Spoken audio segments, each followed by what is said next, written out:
పరిపాలన విధానం ఎలా ఉంది? బాగుంది. పరిపాలన అంటే ఇదే అన్నట్టు ఉంది. పరిపాలన అంటే ఇదే కదా మరి. లోగడ గవర్నమెంట్ లో చూసాం కదా, దోచుకోవటం తప్పితే ఏముంది లోగడ. అంటే ఇప్పుడు ఈ గవర్నమెంట్ వచ్చిన తర్వాత పరిపాలన సరిగ్గా లేదు, అది ఇది అని వైసీపీ వాళ్ళు మాట్లాడుతున్నారు అందరూ. ఇప్పుడు దొంగోడు ఏం చేస్తాడు? ప్రతి ఒడిని దొంగ కింద ఎక్కడతాడు, జమకడతాడు. అంటే రాష్ట్రంలో లాండ్ ఆర్డర్ సరిగ్గా లేదు అని వైసీపీ మాట్లాడుతున్నారు. లాండ్ ఆర్డర్ సరిగ్గా లేదు అంటే ఏం లేదు చెప్పమనండి. ఇప్పుడు రఘురామకృష్ణరాజు వాళ్ళ ఎంపీనే, ఆయన కాళ్ళు చేతులు ఎరగొట్టారు, అది కూడా కేసు నడుస్తుంది. ఇప్పుడు డాక్టర్లతో సహా అధికారులందరినీ పిలుస్తున్నారు సుప్రీంకోర్టు. అంతకన్నా దాడం చేయలేదే. సుబ్రహ్మణ్యాన్ని కారు డ్రైవర్ని కొట్టారు, ఊరేగింపుతో తీసుకొచ్చారు ఎమ్మెల్సీ గారు. ఆయన వాళ్ళు చేసిన ప్రతీకార చర్యలు అంతేగాని లేదో చెప్తున్నారు కానీ ఏమీ లేదు. అంతా ఊరికే బుస్ అన్నమాట. సాక్షిలో ఒక దానిలో వస్తున్నాయి. సార్ ఇప్పుడు అంటున్నారు కొంచెం రాయలసీమ, రత్నాలసీమ అప్పుడు గొడవలు లేవు, ఫ్యాక్షన్ అంతా అయిపోయి ప్రశాంతంగా ఈ రోజు వైసీపీ వాళ్ళు గొడవ సృష్టించాలని చూస్తాంపై మీరేమంటారు? అంటే వాళ్ళకి కావాల్సింది అదే కదా, అల్లర్లు సృష్టించాలేదు. ఇప్పుడు కాదు, అది సంస్కృతి ఎప్పుడు నుంచో ఉందో వాళ్ళకి. చెయ్యాలి. ఇప్పుడు ఏదన్నా ఒకటి పెరగాలంటే ఒకటి కొట్టాలి, ఒకటి ఒకటి ఉన్నవాడిని కొడితే లేని వాళ్ళు వేస్తాడు అన్నట్టు వాళ్ళ సంస్కృతి. అది ఏముందని యాక్చువల్ గా సీఎం ఎవరున్నా వద్దు, లోగడ మాజీ సీఎం గారు ఉన్నారు. ఏముంది ఆయన కాస్టి చెప్పమానండి. ఇప్పుడు ఎన్ని లక్షల కోట్లు ఉన్నాయి, అవి వాళ్ళ ప్రశ్నించడం కూడా తప్పేనా? అంటే సార్ తప్పు చేసిన వాళ్ళని అరెస్ట్ చేయటం తప్పంటారు. ఇదేను తప్పు. ఎవరినైనా శాంతి భద్రతలను కాపాడాలి కదా, అదే చేస్తున్నారు ఇప్పుడు. అంతేగాని ఎవరు అన్యాయంగా పలానా అరెస్ట్ చేశారని చెప్పానండి. వంశీ గారిని అరెస్ట్ చేశారు, కేసుల్లో ఉన్నారు, కోర్టులో నడుస్తుంది. అట్లాగే ఇప్పుడు ఏదైనా ఉన్న వాళ్ళనే చేస్తున్నారు కానీ లేని వాళ్ళని వైసీపీ కార్యకర్తనే పలానా లాగడ గవర్నమెంట్ లో ఎవడు రోడ్డు ఎక్కిన పరిస్థితి ఉందా మీరు చెప్పరండి. ఇవాళ పరిస్థితి అందరూ స్వేచ్ఛగా చేసుకుంటున్నారు కదా. రేపటి నుంచి జగన్ గారు ఏదో పర్యటన కూడా అంటున్నారు. నేను చేసుకోమనండి, ఎవరు వద్దన్నారు? ఎవరు ఆపట్లేదే. నేను ఒక సర్పంచ్ని, మాకు నిధులు లేవు అని రోడ్డు ఎక్కితే మమ్మల్ని కూడా హౌస్ అరెస్టులు అని చేశారు. మరి వాళ్ళు అదేం లేదే, ప్రశాంతంగా ఉంది, ఎవరి పనులు చేసుకోవచ్చు. ఎవరిని ఏమి చేయట్లేదే. చిన్న ఉదాహరణ, ఒక సీఎం గారు రేపు పొద్దున జనాల్లోకి వస్తానని తిరుగుతాను అన్నాడు. 5 ఏళ్లు పరిపాలించి నువ్వు పరదాలు కట్టుకుని చెట్లు నరికే, రోడ్ల మీద పచ్చని చెట్లు నరికేసి ఇంట్లో కూర్చుని ఎప్పుడన్నా వస్తే ఆ చెట్లు నరికేయటం, పరదాలు కట్టుకు రావటం తప్పితే చేసింది నేను చెప్పమానండి. ఏమన్నా అంటే ఇప్పుడు ప్రజల్లోకి వస్తాను నేను మళ్ళీ 3 సంవత్సరాలు, అదే దేనికి? నువ్వు ముఖ్యమంత్రిగా ఉన్నప్పుడు నిన్ను కలవటం లేదు కదా, కనీసం నీ పక్కన ఉన్న నీ తాబేదారులు పలకటం కూడా లేదు. కనీసం ఎమ్మెల్యే కన్నా నీ ఇంట్లో ప్రవేశం ఉందా, ఎంపీకి ఉందా, ఒక మంత్రికి ఉందా? నువ్వు జనాల్లోకి వచ్చావా, ఒక ప్రెస్ మీట్ పెట్టావా, ఒక సమీక్ష చేసావా, అసలు సెక్రటరీకి వెళ్ళావా? బాబాయ్, సొంత బాబాయిని చంపేశారు. ఏం చేశారు 5 ఏళ్లు? నారాసుర చరిత్ర, రక్త చరిత్ర అన్నావు, దాన్ని ఏమన్నా తీయగలిగావా? అన్ని పోయి ఇవ్వాలి అంతా బాగుందో, ఇది జాతర రాజకీయం అంటే తల్లిని చెల్లిని రక్షించలేనటువంటి ఈయన ఏ ఆడపిల్లని రక్షిస్తాడు చెప్పండి?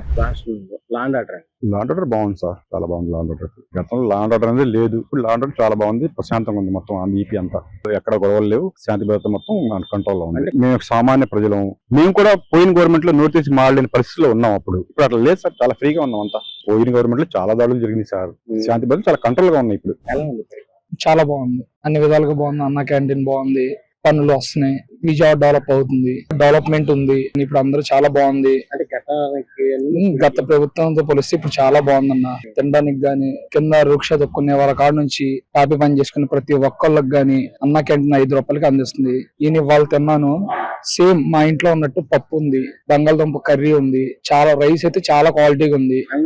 అది అమరావతి ఈ నిధులు తీసుకురాక మీకు ఎలా అనిపిస్తుంది? చాలా బాగుందన్న. రోడ్లు గతంలో ఎలా ఉన్నాయి? రోడ్లు ఇప్పుడు చేస్తున్నారు, అన్ని పనులు చేస్తున్నారు. తెనాలి రోడ్డు గానీ అన్ని రోడ్లు వేస్తున్నారు, గుడివాడ రోడ్డు అన్ని వేస్తున్నారు, అంతా బాగుందన్న. ఎలా ఉంది? బాగానే ఉంది సార్, చంద్రబాబు గవర్నమెంట్ చాలా బాగుంది. రోడ్లు ఎలా? రోడ్లు ఇప్పుడు బాగా క్లీన్ చేస్తున్నారు, రోడ్లు వేస్తున్నారు, బాగానే ఉంది. గత పరిపాలన డిఫరెన్స్ ఉంది. రోడ్లు కానీ కొన్ని అడ్మినిస్ట్రేటివ్ డిపార్ట్మెంట్స్ కానీ అన్ని బాగుంది, పరిపాలన బాగుంది. సార్ ఈ రోజు అమరావతికి నిధులు తేవడంపై గవర్నమెంట్ మీకు ఎలా అనిపిస్తుంది? బాగుంది సార్, నైస్. మాది కూడా అమరావతి రీజియన్ లోనే నీరుకొండ, చాలా బాగుంటుంది సార్ మాకు. అంటే గతంలో 3 రాజ్యాలు అన్నారు కదా, అప్పటికి మీకు ఎలా అనిపించింది? అప్పుడు 3 రాజధానులు అన్నప్పుడు కొంచెం బాగా ఉంది, ఇప్పుడు కొంచెం మాకు హ్యాపీ, బాగుంది. ఈ రోజు పట్టాలు రావడంపై మీకు ఎలా అనిపిస్తుంది? చాలా హ్యాపీ సార్. లోకేష్ గారు మొన్న 2 days బ్యాక్ ఇళ్ళ పట్టాలు ఇచ్చారు మాకు, చాలా హ్యాపీ, బాగుంది. అంటే మీరు వస్తుందని అసలు ఊహించారు? అంటే 1 year లో పట్టాలు ఇవ్వడం అనేది చాలా మంచిగా గర్వించదగ్గ విషయం, చాలా హ్యాపీ. గత ఈ ప్రభుత్వంలో పట్టా వస్తుంది అనుకున్నా, రాలేదు. ఈ ప్రభుత్వంలో త్వరగా వచ్చింది. అంటే లోకేష్ గారు బాగా నియోజకవర్గంలో బాగా కృషి చేశారు. అలా ఆయన పరిపాలనలో కొంచెం శ్రమ పడ్డారు కాబట్టి వస్తుందని ఎక్స్పెక్ట్ చేసాం, వచ్చింది. లోకేష్ గారు మీ నియోజకవర్గంలో పరిపాలన ఎలా ఉంది? Super sir. నెక్స్ట్ ఎలక్షన్ లో కూడా 100% ఆయన మా సపోర్ట్ ఉంటుంది. ఈ గవర్నమెంట్ వచ్చింది ఎలా ఉంది పరిపాలన? పరిపాలన బాగానే ఉందన్న. చంద్రబాబు బాబు వచ్చిన తర్వాత పర్వాలేదు, బాగానే చేస్తున్నాడు. పనులన్నీ బాగానే ఉన్నాయి. ఇప్పుడు ప్రస్తుతానికి అన్ని బాగానే ఉన్నాయి. మీకు ఉచితంగా ఇసుక ఇవ్వటంపై మీకు ఎలా అనిపిస్తుంది? ఇసుక పర్వాలేదు, బాగానే ఉంది. చాలా మంది ఇల్లు అవి కట్టుకుంటున్నారు, పనులు గారు చూపిస్తున్నారు, పనులు కూడా ఉంటున్నాయి గట్టిగా. గతంలో పనులు ఉండేయా మీకు? పనులు అంటే ఉన్నాయి కానీ ఇసుక రేటు ఎక్కువ ఉండటం వల్ల రేట్లు ఇసుక తోలు లేక పనులు లేనట్టుగా ఉన్నట్టుగా ఒకళ్ళు చేయించుకునే వాళ్ళు ఒకళ్ళు చేయించుకునే వాళ్ళు కాదు అట్లా. ఇప్పుడు ఎలా ఉన్నాయి పనులు? ఇప్పుడు కొద్దిగా పర్వాలేదు, పనులు ఉన్నాయి, ఇసుక ఉంటుంది, పనులు చేసుకుంటున్నాం. గట్టిగా 4-5 రోజులు పనులు ఉంటున్నాయి, పనులు చూపిస్తున్నారు, బాగానే ఉంది. అంటే ఈ రోజు రోడ్లు ఎలా? రోడ్లు అయితే బాగానే ఉన్నాయన్న, పర్వాలా. ఎక్కడా గతుకులు ఉన్న కాడ రోడ్లు వేస్తున్నారు ఇప్పుడు నుంచి, కొద్దిగా 2-3 నెలల నుంచి. 5 రూపాయలకి అన్నం పెట్టడంపై మీకు ఎలా అనిపిస్తుంది? పర్వాలేదు, బాగుందన్న. లేని వాళ్ళు తింటున్నారు, మేము గక్కన పని చేసుకుని వస్తున్నాం. ఇక ఆకలి వేస్తున్నాం, హోటల్ తినాలని 30 రూపాయలు 50 రూపాయలు పెట్టి టిఫిన్ చేయలేకపోతున్నాం. ఎక్కడ 10 రూపాయలు 5 రూపాయలు పెట్టి తింటున్నాం, బాగుంది. అన్ని ఐటమ్స్ బాగానే ఉన్నాయి. అంటే ఇప్పుడు గ్యాస్ ఉచితంగా సంవత్సరానికి 3 బండ్లు ఇవ్వటంపై మీకు ఎలా అనిపిస్తుంది? 3 బండ్లు అంటే మాట్లాడినాయి. బండ్లు వచ్చేసి 900-800 తీసుకుంటున్నారు, 850 పడుతుందంట. ఆడోళ్ళు చెప్తున్నారు పర్వాలేదు అంటున్నారు. పడిందన్న, తీసుకున్నారు. మా ఆడోళ్ళు ఆడతారు, ఇంకా అంతా మనకి ఆడోళ్ళు పెట్టినాము, అవైలబుల్ ఉన్నది. ఈ గవర్నమెంట్ వచ్చినప్పుడు ఎలా ఉన్నాయి రోడ్లు? ఈ గవర్నమెంట్ వచ్చినాక రోడ్డు రవాణా మార్గం చాలా బాగుంది. కాకపోతే ఈ రోడ్డు మార్గం అనేది ఎందుకు అంటే ప్రతి విద్యార్థి చదువుకోవాలన్నా లేదంటే కష్టపడి పని చేసుకునే వాళ్ళకి రోడ్డు రవాణా మంచిగా ఉంటే వాళ్ళు చదువుకోవడానికైనా లేదంటే వెళ్లి పని చేసుకోవడానికైనా రోడ్డు మంచిగా ఉంటేనే ఎంత దూరమైనా పోగలుగుతాం. కాబట్టి ఆ యొక్క ఆలోచన నిర్ణయం వచ్చినటువంటి నాయకులకు యాడ్సప్ తెలియజేస్తున్నాను. అంటే సార్ గతంలో ఎలా ఉన్నాయి రోడ్లు? గతంలో ఉన్నట్టంటే రోడ్డు రవాణా అయితే సరిగ్గా మంచిగా లేదు సార్. ఉన్నట్టు చెప్పాలి. కాబట్టి ఎవరిని విమర్శించి మాట్లాడినాక అలవాట్లేదు చిన్నప్పటి నుంచి. కాబట్టి ఈ యొక్క ఆలోచన వాళ్ళ నిర్ణయంలో వాళ్ళ మనసులో ఎందుకు రాలేదు అనేది నాకు తెలియదు. కాకపోతే ఇప్పుడు వచ్చిన ప్రభుత్వం మంచి నిర్ణయం వచ్చింది, వాళ్ళు మంచి ఆలోచన కలిగింది. రోడ్డు రవాణా మంచిగా చేసినందుకు మరొకసారి నేను వ్యక్తిగతంగా అభినందనలు తెలియజేస్తున్నాను. అంటే ఇప్పుడు అన్న క్యాంటీన్ పెట్టడం కరెక్టేనా? 5 రూపాయలకి టీ రావట్లేదు బయట. అన్నం పెట్టడం అంటే చాలా చెప్పుకోదగిన విషయం. అంటే నేను చెప్పుకోలేనంతగా ఆనందపడుతున్నాను, సంతోషపడుతున్నాను. ఎందుకంటే 5 రూపాయలకి ఏమి రావట్లేదు గురువు గారు. అస్సలు 5 రూపాయలకి ఏమి రావట్లా. 5 రూపాయలు టీ ఇవ్వమంటే 7 రూపాయలు ఇవ్వమని అంటున్నారు. ఇక్కడ అన్నంతో పాటు కూర, పప్పు, రసము, రోజుకొక వెరైటీ ఇస్తున్నారు. టిఫిన్ పెడుతున్నారు, మార్నింగ్ అయితే ఆఫ్టర్నూన్ లంచ్ పెడుతున్నారు, మళ్ళీ నైట్ వచ్చేసి డిన్నర్ పెడుతున్నారు. మరి చాలా చెప్పుకోదగిన విషయమే ఇది. 5 రూపాయలకి భోజనం అంటే గవర్నమెంట్ అంటే చాలా మంచిగానే పనిచేస్తుంది ఈ 7 నెలల్లో కూడా. మొత్తం స్టేట్ డెవలప్ అవుతుంది, ఆర్థికంగా కూడా అప్పులు తీరిపోయి ప్లస్ పాయింట్ లోకి వస్తుంది. గతంలో మొత్తం నిలువు దోపిడీ కదా. మా తమ్ముడు ఎమ్మెల్యే, వైసీపీ ఎమ్మెల్యే మంచోడే. జగన్ మీద వ్యతిరేకంతో మొత్తం స్టేట్ అంతా కొట్టుకుపోయింది. వాస్తవం ఇది. వేస్తున్నారు, బాగానే చేస్తారు, బాగుంది. వర్కులు కూలి వాడికి వర్క్ దొరుకుతుంది. ఆడికున్నాయి ఏదో 4 మెతులు. అప్పుడు చాలా దారుణంగా ఉండేది. ఫ్యాక్టరీ పరంగానేంటి, ఆర్థికంగానేంటి, మా స్టేట్ వైజ్ గా అన్ని రకాలుగా డెవలప్ చేస్తాడు. బాగుందండి. ఏ విధంగా చూసుకున్నా పర్వాలేదు. గతంతో చూసుకుంటే ఈ 9 నెలల కాలంలో రేట్లు స్థిరంగా ఉన్నాయి. ఫస్ట్ జగన్మోహన్ రెడ్డి ఉన్న టైంలో అయితే లీటర్ డీజిల్ కొట్టించాలంటే రోజుకో రేటు 110 రూపాయలు పైన ఉండేది. ఈ రోజు 96 రూపాయలు స్థిరంగా ఉంది. దాన్ని చూసుకోవాల్సిన పని అయితే ఏం లేదు. రోడ్లు కూడా బాగానే ఉన్నాయి. గతంతో పోలిస్తే పరిశ్రమలు, నిరుద్యోగుల సమస్య కూడా ఎక్కువ ఉండేది. పరిశ్రమలు వస్తాయి కాబట్టి నమ్మకం ఉంది, కాబట్టి వస్తాయని నమ్మకం ఉంది, తీసుకురాగలడని గ్యారంటీ ఉంది, కాబట్టి నిరుద్యోగ సమస్య తగ్గుతుంది. పక్కగా తెస్తారని నమ్మకం అయితే ఉంది. జగన్మోహన్ రెడ్డి దోచుకోవడం, కోలుకొట్టడం. చంద్రబాబు నాయుడు ఏంటంటే అభివృద్ధి డెవలప్మెంట్ కోసం చూస్తాడు. 3 ముక్కలు అన్నాడు, ఏం చేశాడు? ఏం చేయలేదు. ప్రజల సొమ్ము తీసుకెళ్లి 550 కోట్లు పెట్టి రుషికొండలోనే ప్యాలెస్ కట్టుకున్నాడు. చంద్రబాబు నాయుడు అలా కాదు, పరిపాలన బాగుంటుంది. పరిపాలన పర్వాలేదు, బాగుంది, బాగుంటది. మా పిల్లలకు ఉద్యోగాలు వస్తాయని నమ్మకం మాకు ఉంది.